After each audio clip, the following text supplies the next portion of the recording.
shall ever pray. এইটা civil ডিভিশনের যে পিটিশনটা, হ্যাঁ, সবাই কি আমার জি কথা স্যার। শুনতে পাচ্ছেন? জি স্যার। জি স্যার। সিভিল জি স্যার। ডিভিশনের পিটিশনটা একটা আদর্শ পিটিশন। এখানে সবকিছু থাকে, আপনি একটু খেয়াল করে দেখেন যে প্রথমে হেডিংস থাকে। আমার এই যে 139 নম্বর পেজে একটু কাইন্ডলি সবাই যান, 139 নম্বর পেজে। হ্যাঁ, আসছি স্যার। 139 নম্বর পেজে আপনারা দেখেন যে এই যে আমি বাংলাদেশের কোনো বই, আমি যেভাবে আগে ফরম্যাট গুলার উপরে যে এমফাসিস দিয়েছি, এইভাবে কোনো বই কিন্তু এইভাবে ফরম্যাটের উপরে এমফাসিস দেয় নাই। এটা কি আপনারা একমত কিনা? জি স্যার।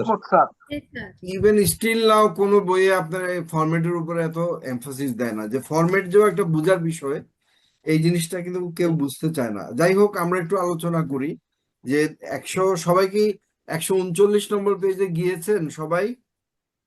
জি জি স্যার। স্যার। 1 নম্বর দেখেন হেডিংস। হেডিংসে কি থাকে, যে আমি কোন কোর্টকে মেনশন করছি এবং এই মামলাটা কোন ডিস্ট্রিক্টের, এটা জানা দরকার। যেমন ক্রিমিনাল মামলায় জানা দরকার যে এটা কোন ডিস্ট্রিক্টের, আবার সিভিল জি মামলায় স্যার। জানা দরকার যে এটা কোন ডিস্ট্রিক্টের। কিন্তু রিটে কি এটা জানা দরকার কোন ডিস্ট্রিক্টের মামলা? না না স্যার। স্যার। জি না স্যার। রিট তো সরাসরি হাইকোর্টে হয়। আর সরাসরি হাইকোর্টে। আমি আপনাদেরকে বলেছি যে আমরা যখন আমাদের সিভিল কোশ্চেনটা আসে থেকে নিম্ন আদালত থেকে, সেটা এখন জি। বাংলাদেশের 64 জেলার যে কোনো একটা জেলা থেকে আসতে পারে। আর আমাদের ক্রিমিনাল মামলাও আসে থেকে নিম্ন আদালত থেকে, সেটাও 64 জেলার যে কোনো একটা জেলা থেকে আসতে পারে। তো এই জন্য হেডিং এ আমরা প্রথমে কি রাখি, যে ডিস্ট্রিক্ট রাখি।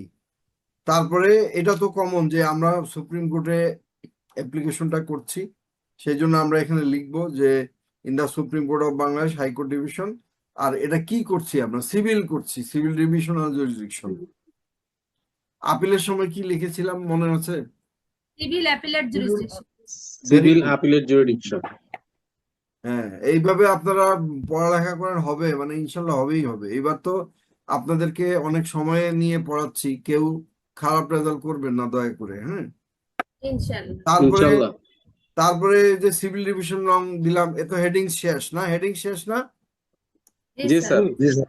কস্ট টাইটেলটা অনেক বড়। কস্ট টাইটেলের মধ্যে দেখেন যে অ্যান অ্যাপ্লিকেশন আন্ডার কত, ইন দ্য ম্যাটার অফ, তারপরে কে পিটিশনার, কে অপোজিট পার্টি। হ্যাঁ, দেখেন এটা কিন্তু পিটিশনার অপোজিট পার্টি, এটা কিন্তু রেসপন্ডেন্ট না, যেহেতু এটা সিভিল না। মামলা। সিভিল মামলায় কি জি স্যার। লেখেন, লেখেন petitioner opposite party, petitioner opposite party. Civil মামলায় কি এক মিনিট স্যার, লিখে নিন। লেখেন এবং বলেনও মুখে, পিটিশনার এবং পিটিশনার এবং Opposite party. Opposite party. হ্যাঁ, এটা কিন্তু ওই রিটের মতো আপনার রেসপন্ডেন্ট লিখে দিয়ে আসবেন না, তাহলে আপনারা নাম্বার পাবেন না। এই ছোটখাটো ভুলগুলাই কিন্তু সবাই করে। হ্যাঁ, এই জি জিনিসগুলো স্যার। খেয়াল রাখবেন। এখানে হয় পিটিশনার আর কি অপোজিট পার্টি। অপোজিট এবং এটা পার্টি। দেখেন আপনারা 108 নম্বর পেজেও যান, দেখেন একই কথা, পিটিশনার এবং অপোজিট পার্টি। 108 নম্বর পেজে petitioner opposite party. Petitioner opposite party. এখানে ছিল হলো প্লেন্টিভ পিটিশনার এখানে versus defendant plaintiff opposite dependent party. Opposite party. আর রিভার্স হলো প্লেন্টিভ পিটিশনার না হয়ে plaintiff opposited party petitioner. Opposite party. পেয়েছেন? জি স্যার। আর আমরা আপিলে দেখেছি যে অ্যাপিলেন্ট আর রেসপন্ডেন্ট, এখানে জি কিন্তু রেসপন্ডেন্ট হবে না। আপিলে ছিল কি, না স্যার। আপিলে ছিল অ্যাপিলেন্ট এবং রেসপন্ডেন্ট, তাই না? জি স্যার। কিন্তু এখানে আমরা দেখতে পাচ্ছি যে পিটিশনার আর অপোজিট পার্টি, এগুলা কিন্তু সূক্ষ্ম সূক্ষ্ম বিষয়, এগুলা কিন্তু মনে রাখতে হবে। হ্যাঁ, এবার আসেন প্রেয়ার পোর্শন। হ্যাঁ, এই জি স্যার। সরি, কস্ট টাইটেলের ইন্ট্রোডাকশনটা। হ্যাঁ, যে কোন জি স্যার। জাজমেন্ট থেকে এটা উদ্ভূত হলো, যে মানে শোনা যাচ্ছে। জজ সাহেব যেন অ্যাট এ গ্ল্যান্স, জজ সাহেব যেন এই জিনিসটা দেখে অ্যাট এ গ্ল্যান্স বুঝতে পারে। আমার লাইনটা এখন যদি কাটা যায়, আমি আবার আপনাদেরকে লিংক পাঠাচ্ছি, ডোন্ট ওরি। ইনশাআল্লাহ। সবাই কি আমার কথা শুনতে পাচ্ছেন? জি স্যার। জি স্যার, শুনতে পাচ্ছি।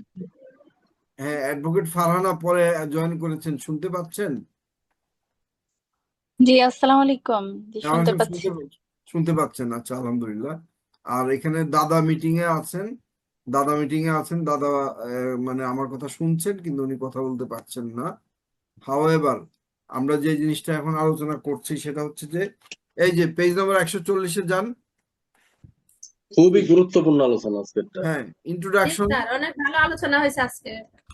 পেজ নম্বর 140-এ দেখেন ইন্ট্রোডাকশন। এখানে যে ইন দ্য ম্যাটার অফ কোন, মানে এইটা জজ সাহেবকে একটু আলোকপাত আর কি, যে আমরা এইটা নিয়ে আপনার কাছে আসছি সংক্ষেপে, যে আমি অমুক জাজমেন্টের এগেনস্টে আসলাম, সেই যুক্ত জাজমেন্টটা হয়ে তারপরে এখানে আসছি। জাজমেন্টের অর্ডারটা এত তারিখে হলো, হওয়ার পরে এই কোন এত তারিখে হলো, কোন মামলায় হলো, মামলা নাম্বারটা বললাম। তারপরে হচ্ছে যে কে দিল, কে জাজমেন্টের অর্ডারটা দিল এবং উনি কি করলো, করার পরে আমি আবার জেলা জজের কাছে গেলাম, উনি আবার কি করলো, উনি আবার কয় তারিখে সেটা সাইন করলো। এই টোটাল বিষয়গুলা এখানে সংক্ষেপে লিখলাম। বুঝতে পেরেছেন? স্যার সবচেয়ে সুন্দর হয়েছে স্যার সিউইটটা স্যার।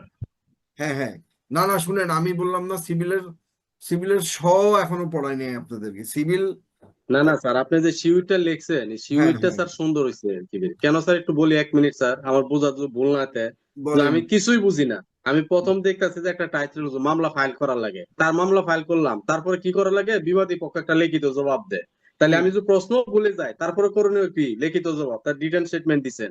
তারপরে করছে কি, বিবাদী পক্ষ আবার ইনভেস্টিগেশন চাইছে, লোকাল ইনভেস্টিগেশন, আপনি সিরিয়ালি লোকাল ইনভেস্টিগেশন দিচ্ছেন। তারপরে কি, সে এটাতে সংক্ষুব্ধ হয়েছে, হওয়ার পর আবার সে সিভিল রিভিশন করছে। কে করছে? করছে হলো স্যার যে প্লেনটিফ করছে।